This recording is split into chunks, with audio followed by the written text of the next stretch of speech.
Amém. Que bênção.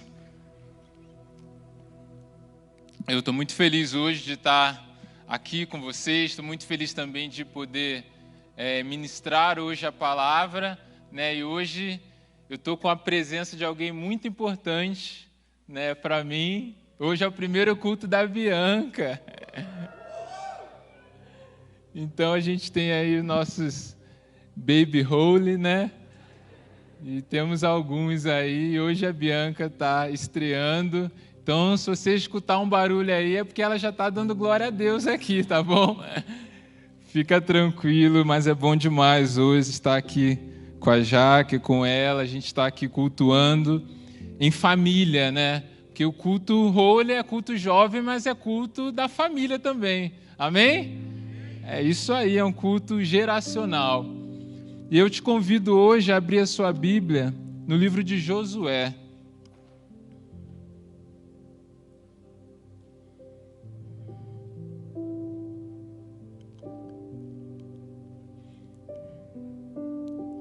Josué 5.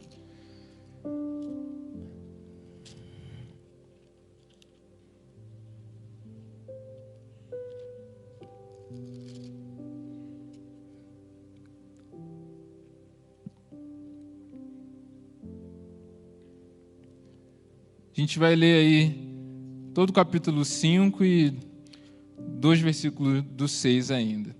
Então, Josué 5 diz assim: todos os reis amorreus que habitavam a oeste do Jordão e todos os reis cananeus que viviam ao longo do litoral souberam como o Senhor tinha secado o Jordão diante dos israelitas, até que tivéssemos atravessado.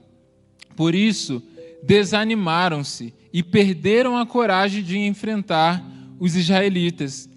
Naquela ocasião, o Senhor disse a Josué: faça facas de pedra e circuncide os israelitas.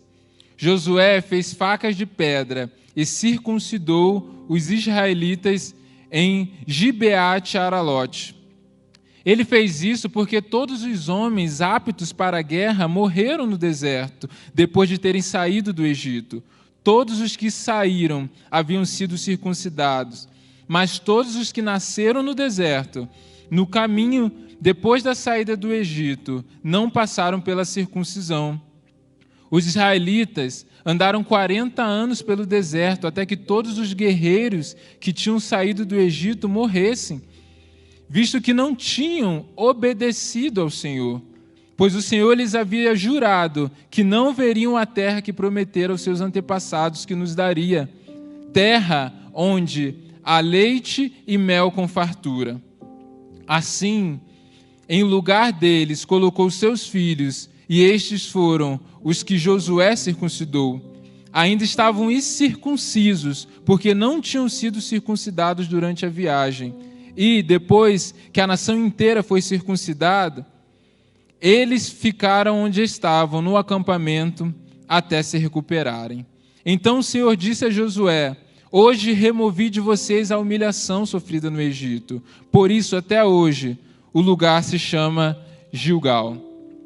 Na tarde do 14º dia do mês, enquanto estavam acampados em Gilgal, na planície de Jericó, os israelitas celebraram a Páscoa. No dia seguinte ao da Páscoa, nesse mesmo dia, eles comeram pães sem fermento e grãos de trigo tostados, produtos daquela terra. Um dia depois de comerem do produto da terra, o maná cessou. Já não havia maná para os israelitas, e naquele mesmo ano, eles comeram do fruto da terra de Canaã. Estando Josué já perto de Jericó, olhou para cima e viu um homem em pé, empunhando uma espada. Aproximou-se dele e perguntou-lhe: você é por nós ou por nossos inimigos? Nenhuma coisa nem outra, respondeu ele. Venho na qualidade de comandante do exército do Senhor. Então Josué prostrou-se com o rosto em terra, em sinal de respeito, e lhe perguntou: que mensagem o meu senhor tem para o seu servo? O comandante do exército do Senhor respondeu: tire as sandálias dos pés, pois o lugar em que você está é santo. E Josué as tirou. Jericó estava completamente fechada por causa dos israelitas. Ninguém saía nem entrava. Então o Senhor disse a Josué: saiba que entreguei nas suas mãos Jericó, seu rei e seus homens de guerra. Até aí. Esse período, ou essa fase, na vida do povo de Israel, na vida do povo que sai do Egito, tem muito a nos ensinar. O tema que nós vamos falar hoje é um novo nível. E eu queria que nesse começo a gente se localizasse aqui. Então o povo ele sai do Egito, ele fica 40 anos no deserto, e esse período que a gente leu, eles atravessando o Jordão, circuncidando, celebrando a Páscoa, todo esse período é o período de transição. Eles estão saindo do deserto e eles estão então entrando no lugar da promessa. E eu queria que agora você já começasse a contextualizar na sua vida o que seria essa terra prometida. O que seria essa Canaã para você? Porque para eles representava um novo nível, representava uma chegada, uma virada na vida deles, da forma que eles estavam vivendo para a forma que eles iriam viver. E eu queria que você contextualizasse então qual é o novo nível que você deseja viver em Deus.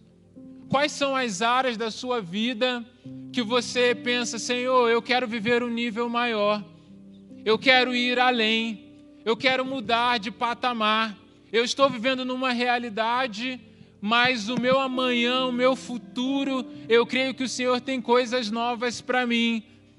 Como é isso na sua vida? Qual é o seu amanhã? Qual é a próxima terra? Qual é a direção que você está indo? Porque tudo que nós vamos falar hoje envolve aprendermos nas experiências que eles tiveram aqui nesse tempo de transição, o que um novo nível exige de nós. No ano passado, em um dos momentos aqui, eu falei, a gente às vezes acha, como o Tiago falou, vai virar o ano e o novo ano vai ser o meu novo nível. Passou 30 dias, você ainda não mudou de nível.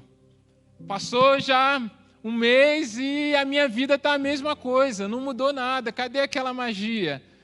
Cadê aquele negócio assim, E a gente vai entender que o tempo, os dias não nos tornam diferentes. Que o tempo sozinho, ele não vai mudar a nossa postura e não vai nos fazer crescer com Deus.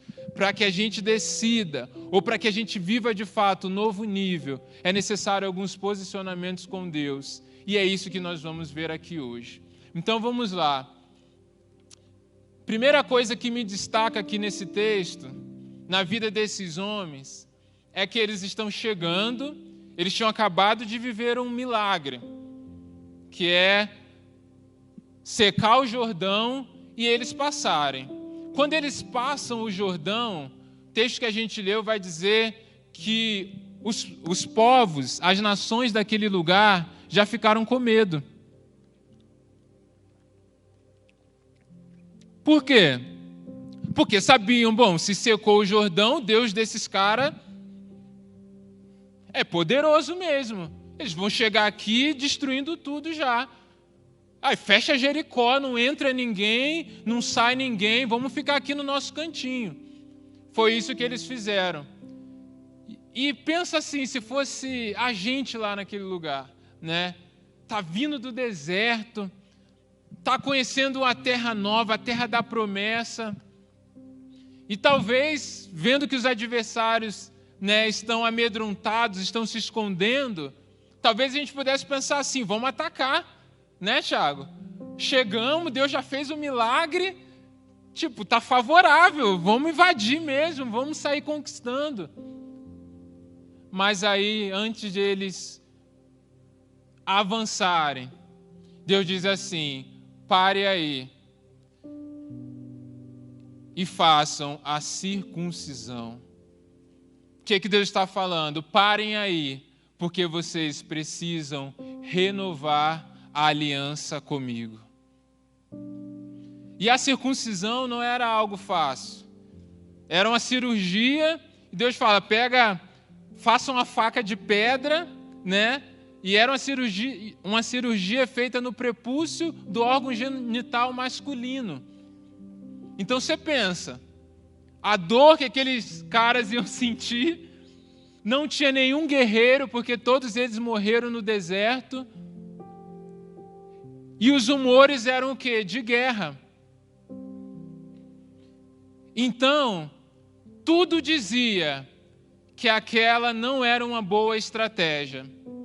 Eles iam chegar naquele lugar, os inimigos sabiam que eles estavam ali, eles iriam fazer algo que fisicamente eles iam esperar um tempão para se recuperarem, era só os inimigos irem lá e atacarem. Pronto, estava tudo destruído.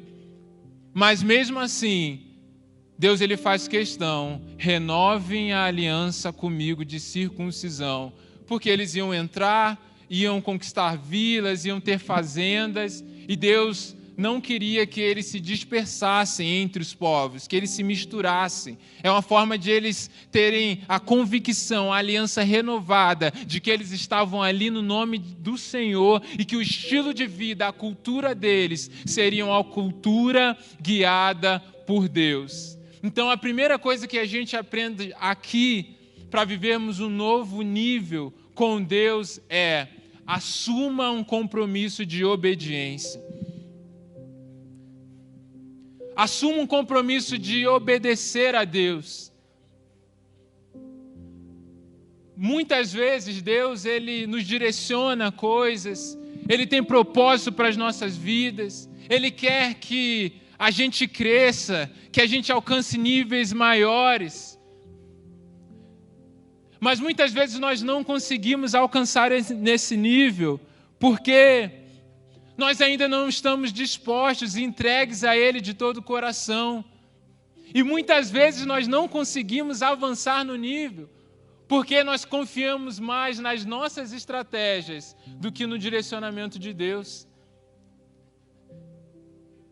E é verdade que muitas vezes, muitas estratégias que nós temos, muitos projetos, é Deus que nos dá. Mas agora, quando Deus quer fazer as coisas da forma dele, Deus ele não precisa se submeter a uma lógica humana. E é verdade que muitos direcionamentos que Deus nos dá, que podem mudar as nossas vidas, estrategicamente falando, ou pelo menos pela estratégia do homem, não é uma coisa boa. A gente tem um exemplo muito claro aqui no ministério, ele já contou algumas vezes, o pastor Jefferson. Ele estudava na Federal, estava já no 3º ano de engenharia, e Deus falou com ele: você vai sair, porque eu estou te chamando para ser pastor. O que você fazia se alguém te pedisse um conselho? Será que eu fecho a faculdade? Não sei, será que se a gente pensasse assim, com a estratégia humana, poxa, já está no 3º, será que 2 anos vai fazer a diferença? Né? E ele conta que até ele recebeu alguns conselhos assim: poxa, dá para você terminar, né? Termina a faculdade, se forma, depois você vai pensar nisso, depois você vai ter tempo ainda para ser pastor, você tem muitos anos. Mas não, estrategicamente falando, humanamente falando, não era o melhor. Mas Deus queria que fosse daquele jeito e naquele tempo. E porque ele obedeceu, ele experimentou um novo nível em Deus. Pensa Pedro e os outros discípulos que eram pescadores. Pescaram a noite inteira. Os caras eram pescadores. Então eu fico pensando assim, a galera aqui já sabe que eu sou fera em pesca. Então, a galera aqui do rolê já sabe que eu sou fera, então essa é a minha praia. O cara ficou lá a noite inteira. Ele era pescador, ele já devia ter tentado de tudo. Joga rede, joga para cá, joga para lá, faz isso ou aquilo. E aí chega Jesus lá, que não era pescador, era carpinteiro. Aí fala assim, olha, vai lá onde as águas são mais fundas. Se Pedro ele não tivesse um compromisso de obediência, o que ele ia falar? Ó o cara, quer ensinar o padre a rezar a missa. Eu aqui que sou pescador já tentei de tudo, ele quer falar para onde eu vou ter que ir lá e jogar a rede? Mas Pedro tinha um compromisso de obediência.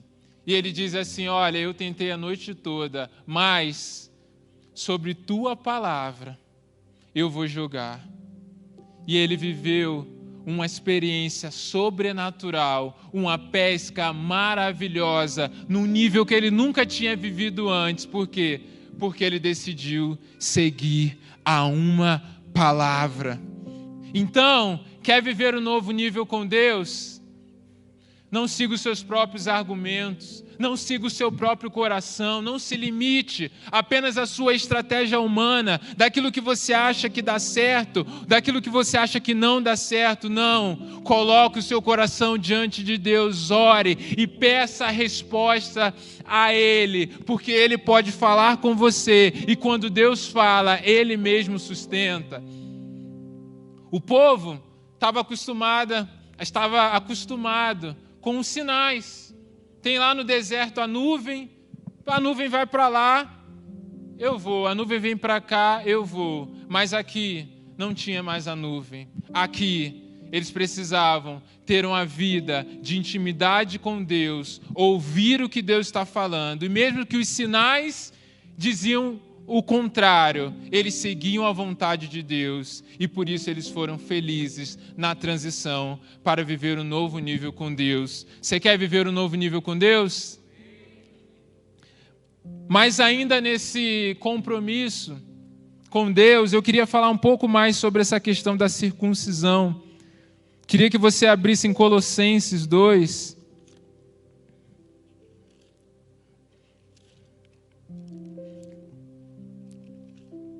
Olha que vai falar sobre a circuncisão.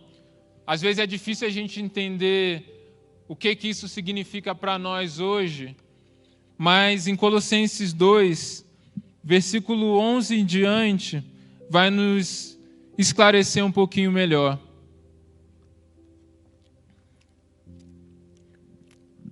Diz assim: nele também vocês foram circuncidados, não com uma circuncisão feita por mãos humanas, mas com a circuncisão feita por Cristo, que é o despojar do corpo da carne.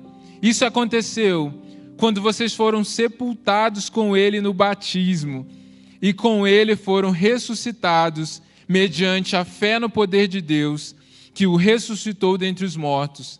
Quando vocês estavam mortos em pecados e na incircuncisão da sua carne, Deus os vivificou com Cristo. Ele nos perdoou de todas as transgressões e cancelou a escrita de dívida que consistia em ordenanças e que nos era contrária. Ele a removeu, pregando-a na cruz e tendo despojado os poderes e autoridades, fez deles um espetáculo público, triunfando sobre eles na cruz. Amém? Então esse texto vai dizer que nós também somos circuncidados, mas aqui não no sentido físico, mas no sentido espiritual. No sentido que uma vez que entregamos a nossa vida a Cristo, nós também estamos assumindo um compromisso de obediência. E ele cita aqui a questão do batismo, que é o morrer para o mundo e o nascer para Deus. O que é o batismo? Um testemunho de fé. Então, para vivermos um novo nível com Deus, o nosso compromisso de obediência é com Deus, para que a nossa vida também seja um testemunho público daquilo que Ele é em nós. da nossa salvação, da nossa transformação, do sacrifício dele na cruz. Então, santidade é algo fundamental se nós queremos viver o novo nível com Deus. E talvez você possa estar travado, vivendo as mesmas coisas sempre. Parece que a sua vida espiritual não vai para frente. Parece que você nunca vive algo com Deus. E talvez você esteja aqui hoje até sentindo vergonha. Talvez o seu posicionamento para adorar, para receber a palavra que Deus quer falar com você, o seu sentimento é de constrangimento. Porque você sente que você está pecando nisso. Porque não tem conseguido assumir um compromisso de obediência a Deus no que diz respeito à santidade. Mas assim como aquele povo carregava a vergonha do Egito, e Deus ele diz, parem e renove a aliança, nessa noite você não precisa estar aqui com vergonha. Você não precisa estar aqui ou sair daqui carregando culpa, achando que o novo de Deus não é para você. Não, faça o contrário. Se posicione e fala, Senhor, eu me arrependo, eu quero renovar a minha aliança com o Senhor, eu quero viver uma vida de santidade, eu quero morrer para o mundo e nascer para Ti, eu quero assumir um compromisso de obediência para que a minha vida espiritual alcance o nível que o Senhor espere de mim e que a minha vida fale com aqueles que estão à minha volta. Decida isso. Não aceite viver a mesma coisa. Não aceite que a sua vida espiritual continue numa condição de miséria, mas viva o novo de Deus, porque Ele quer derramar isso sobre você. Amém? Então, primeira coisa para viver o novo de Deus, assuma um compromisso de obediência. Segunda coisa, o texto vai dizer,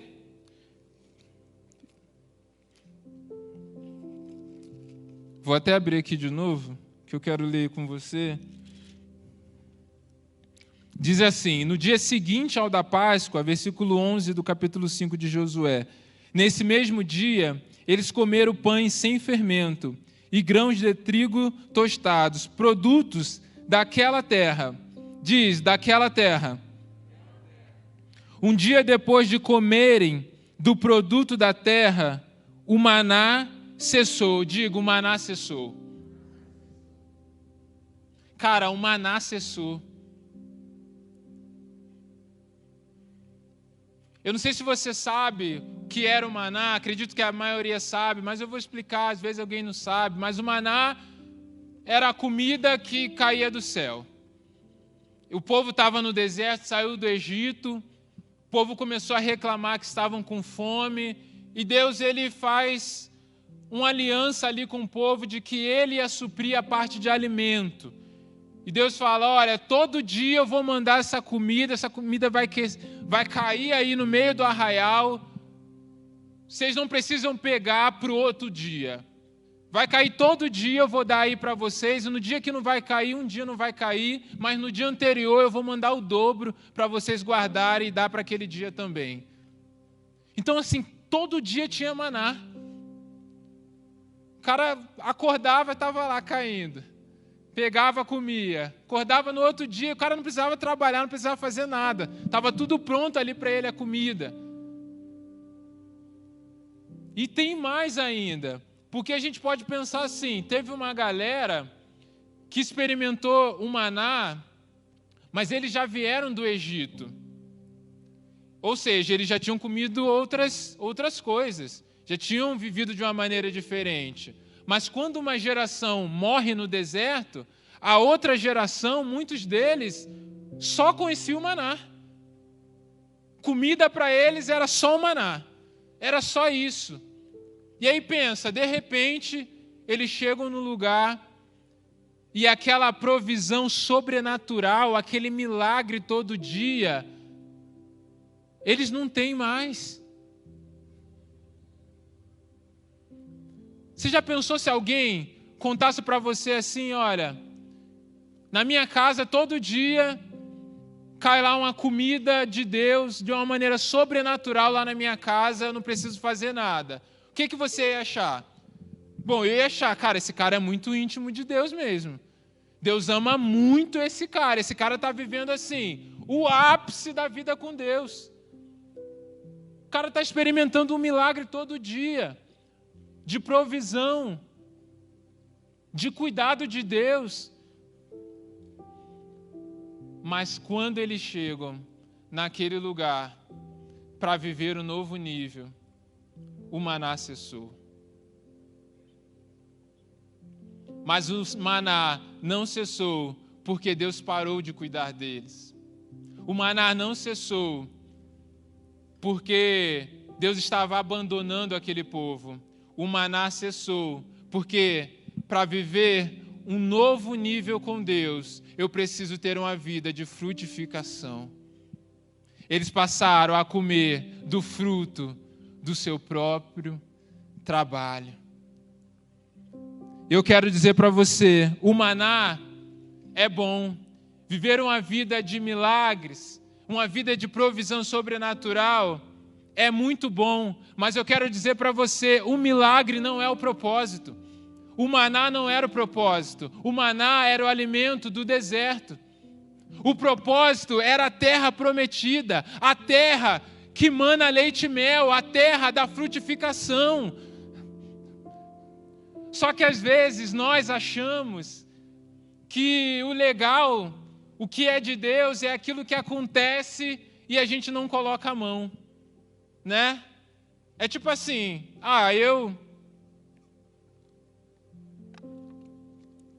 eu estava sem trabalho, não estava nem procurando.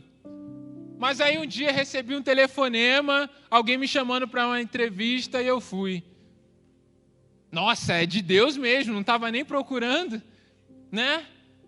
Poxa, eu não estava nem estudando, apareceu um concurso. Fui lá, decidi fazer a prova com uma semana. Passei. Poxa, eu tô com crédito com Deus, viu?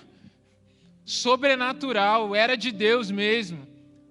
E a gente passa uma vida achando que o propósito de Deus sempre vai ser como o maná, sempre vai ser de uma forma que vai cair do céu.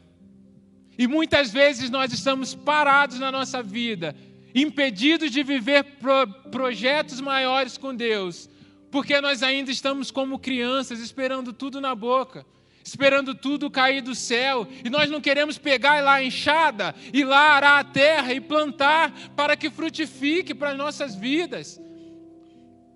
Nós queremos pães para consumirmos, mas nós não queremos sementes para sermos provedores. E a nossa vida continua sempre a mesma coisa. Eu quero dizer para você, é muito bom viver um tempo de milagre, um tempo de dependência, um tempo onde você tem escassez de algumas coisas, você não tem muitos recursos, e Deus, Ele provê na sua vida.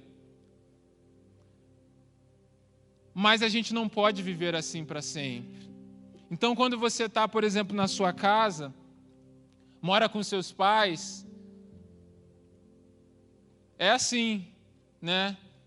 Muitos de nós, por muito tempo, tem tudo na mão. Você não precisa pagar aluguel, você não precisa, muitas vezes, comprar nem a sua roupa, você não precisa pagar a comida. E aí a vida é de boa, é leve, você não tem muita preocupação. Mas aí um dia, se você quer crescer, evoluir, né, se você quer isso para a sua vida também, você vai alcançando novos níveis. Você começa a trabalhar, aí quem sabe um dia você casa. E Deus também investe em casamento, né? Quando você casa segundo os planos de Deus, eu vivi muito isso, muito milagre, pessoas abençoando, Deus abrindo portas. E aí você fala assim, caramba, uau, aí você vai para a lua de mel, você volta, é um maná atrás do outro. Pois é, mas aí passa um mês depois, os boletos chegam. Não é assim? Você tem que começar a pagar boleto. Você tem que trabalhar, você tem que prover para a sua casa. Ou seja, você tem que assumir a responsabilidade. E assim é na nossa vida com Deus. Porque é legal quando as coisas acontecem de forma como uma surpresa. Mas o mais legal é quando a gente investe. Essa semana eu tive uma experiência bem legal. A gente está com alguns projetos para o Holy. E essa semana eu estava conversando com a Laura. Laura está ali, ela trabalha na equipe de mídia da igreja. E aí um tempo atrás, a gente conversando, eu tive algumas ideias, sabe? E assim, não sei se você já trabalhou perto de pastor, mas pastor tem umas ideias meio malucas assim, né? E às vezes o pessoal que trabalha dando suporte, fazendo as coisas, né? Tem que se virar para entender o que o pastor quer, né? Às vezes o pessoal do louvor aqui já sabe, né? Às vezes o pastor chega aqui na hora do culto, toca essa música aí. E a galera tem que meio se virar. Mas eu tinha dado umas ideias para ela de alguns projetos que nós temos. E eu falei algumas cores, algumas imagens assim que eu queria. E aí a gente sentou essa semana para ela me mostrar cores, modelos para fazer imagem, PDF, né, as fontes. E aí a gente sentou, ela abriu o computador, começou a mexer um monte de coisa, mostrar um monte de opção, e mexe para lá, mexe para cá, a cabeça dá um nó assim. Mas quando você vê o negócio, você fala assim, caramba, foi eu que dei essa ideia? Então o negócio fica bem melhor do que aquilo que a gente pensou. E eu falei com ela assim, nossa, quando eu não pensei dessa forma, mas a forma que você me mostrou, a forma que você preparou, ficou ainda melhor. E é algo que deu para ver que ela investiu tempo, que ela cuidou daquilo. E eu valorizei muito isso. Sabe por quê? Justamente porque foi algo que ela procurou fazer com excelência. Foi algo que ela trabalhou para fazer. Foi algo que ela estuda, que ela se prepara. E quando mostra, o negócio fica algo tão bom. E às vezes a gente valoriza ou a gente acha que é espiritual aquilo que, sonhei um desenho profético. Aí eu vou lá desenhar. Aí se você for como eu para desenhar, sai aquele desenho todo torto. Mas a gente acha que aquilo é o máximo de Deus, porque veio em sonho. Mas às vezes não, querido. Profético de verdade é o que ela fez. Que foi lá, trabalhou, colocou os dons e talentos dela diante de Deus para cumprir um trabalho de excelência que vai impactar muitas vidas. E às vezes nós queremos viver um novo nível, a gente está esperando um milagre, a gente está esperando mais uma resposta, a gente está esperando vir um pastor e orar com a gente está esperando uma resposta aqui da pregação. Quando às vezes para você viver um novo nível com Deus, você tem que começar a acordar mais cedo, trabalhar mais, estudar mais, orar mais, ler a Bíblia, se colocar diante do Senhor e trabalhar para que o Espírito Santo haja através da sua vida e você viva uma vida de frutificação.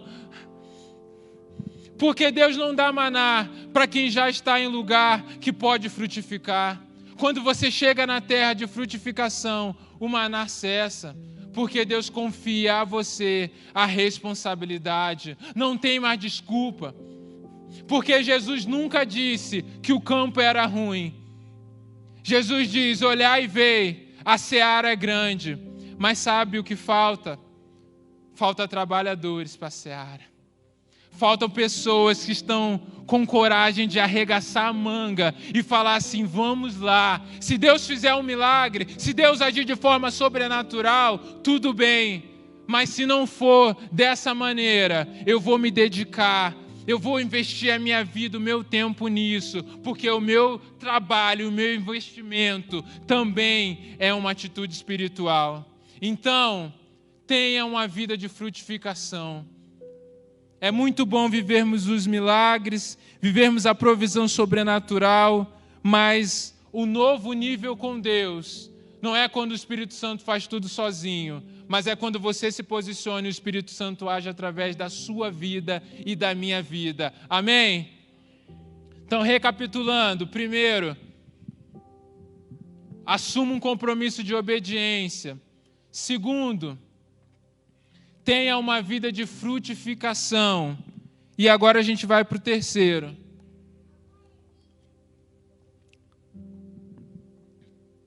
E o terceiro é: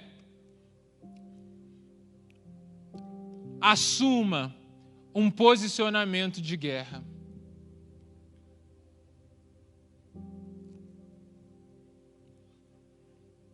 Assuma uma postura de um guerreiro do Senhor.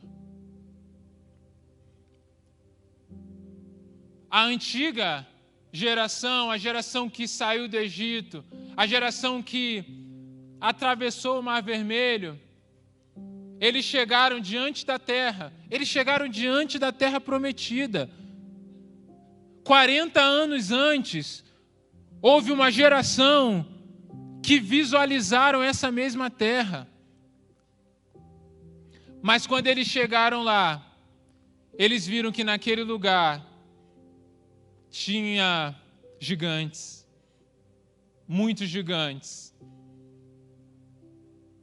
E sabe o que eles fizeram? Decidiram voltar atrás. Decidiram desviar do caminho. Eles disseram: eles são gigantes e nós, aos olhos deles e aos nossos próprios olhos, somos como gafanhotos. Não assumiram a postura de guerra. Não se posicionaram para a batalha. O que adianta nós declararmos que aonde pisarmos os nossos pés, Deus vai nos dar como herança, se nós não temos coragem para pisar nos lugares que Deus já nos deu?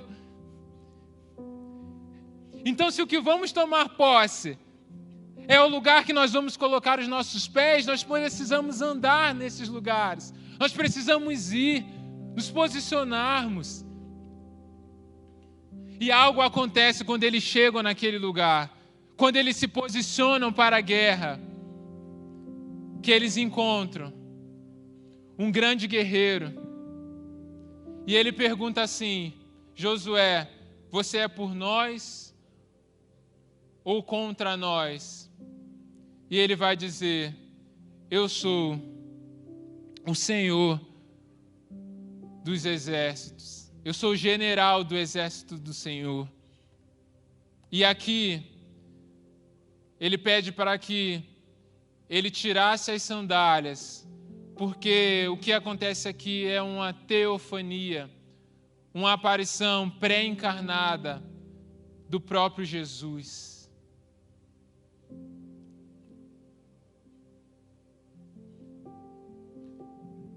O povo que não pisou lá na terra prometida, que decidiu voltar atrás, só enxergou os gigantes. A geração que assumiu um compromisso de obediência, que viveu uma vida de frutificação e cessou o maná, tiveram encontro com o próprio Cristo, que se apresentou como general do exército do Senhor. Querido, isso não está anotado aqui. Isso Deus me deu aqui nesse lugar. E eu entendo algo com isso. Alguns níveis de revelação, Jesus só se revela quando nós estamos guerreando.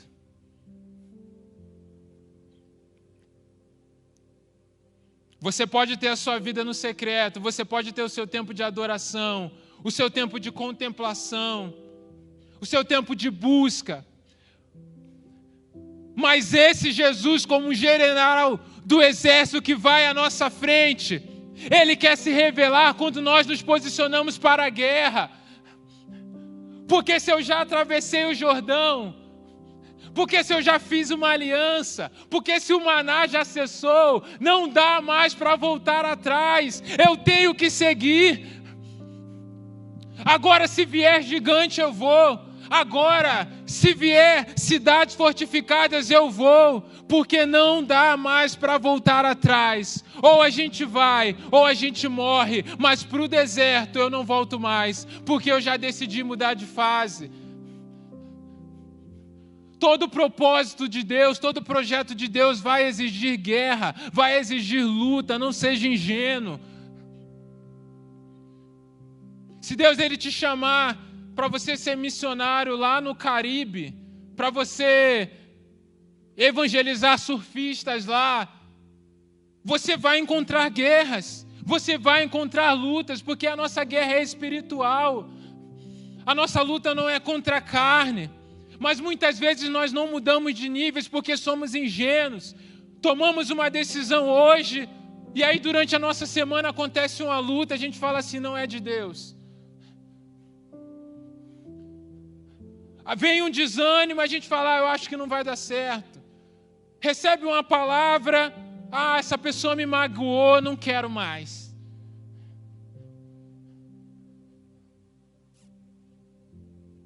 Mas nós precisamos realmente tomar uma postura de verdadeiros guerreiros, dizendo, Senhor, eu não volto mais atrás, mas atingir um nível de fidelidade, de irmos até a morte. Você já deve ter ouvido algumas vezes esse texto de Apocalipse. Ser fiel até a morte, e dar-te-eis a coroa da vida. E muito tempo de ouvir esse texto, eu achei que esse texto estava falando sobre você ser fiel até o dia da sua morte. Ser fiel até a morte. Então, seja fiel ao Senhor até o dia que você morrer. Ou seja, não se desvie do caminho do Senhor até o dia que você morrer.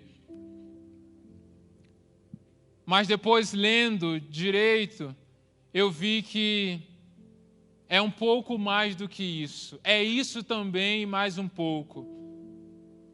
Aqui não é ser fiel até o dia da sua morte, seja fiel para a morte. Ou seja, seja fiel na intensidade de estar disposto a morrer pelo Senhor. Seja fiel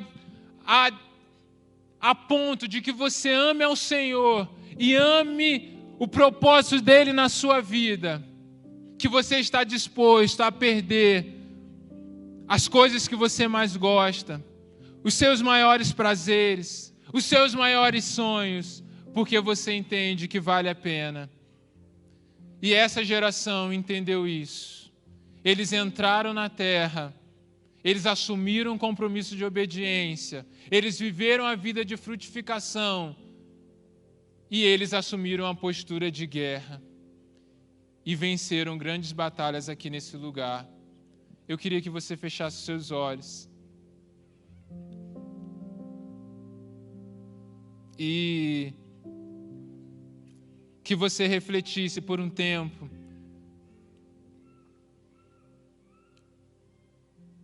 sobre essa mudança de nível. Deus te chama para um nível maior. Eu já decidi isso, Senhor. Eu quero viver um nível maior com o Senhor. Eu quero, Senhor. Eu quero crescer mais, viver os seus maiores sonhos, assumir maiores responsabilidades, ser mais relevante, ser mais santo.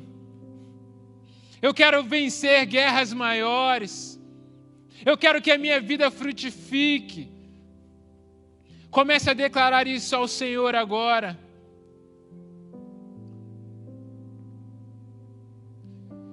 E eu queria nessa noite te fazer esse convite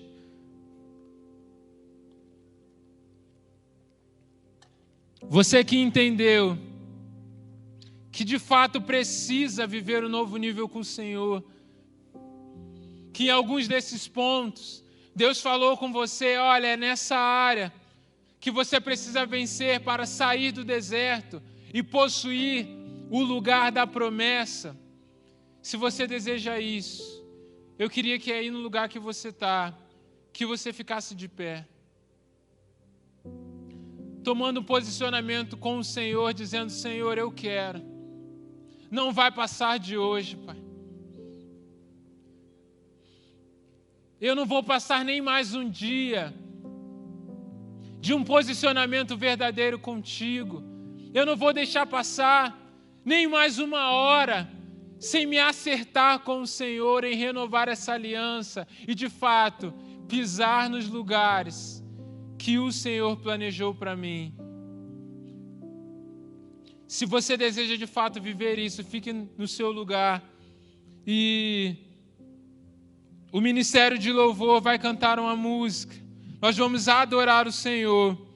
E no final, nós vamos orar como geração, como ministério, nos colocando diante dele, dizendo, Senhor, nós tomamos posse dessa verdade, para que de fato possamos romper em um novo nível contigo. Enquanto o ministério adora aqui, adore também no seu lugar com toda intensidade. Aproveite esse tempo para orar também no seu lugar, para fazer a sua adoração, para declarar essas verdades sobre você, para que isso tome lugar no seu coração e essa semente não se perca, mas gere frutos eternos em você, em nome de Jesus. Amém. Glórias ao Senhor.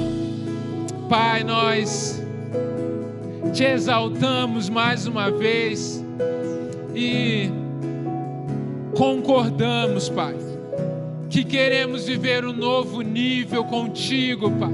Que o Senhor agora toque os corações, ó Pai, de cada um que está aqui posicionado diante de Ti, ó Pai, aonde os corações são os altares do Senhor, ó Pai, e que o Teu Espírito Santo, que esse Jesus, o Senhor dos Exércitos, possa acompanhá-los em cada batalha, em cada guerra, para que eles vivam as promessas que o Senhor preparou, porque o deserto não é um lugar que o Senhor preparou, o deserto é um lugar de passagem, mas o lugar de habitação é um lugar de frutificação, é um lugar onde o Senhor vai na frente e nós seguimos porque temos uma aliança de obediência contigo. Por isso nós declaramos que Teu Espírito Santo toque agora, Pai, e para aqueles, ó Pai, que estão frustrados, ó Pai,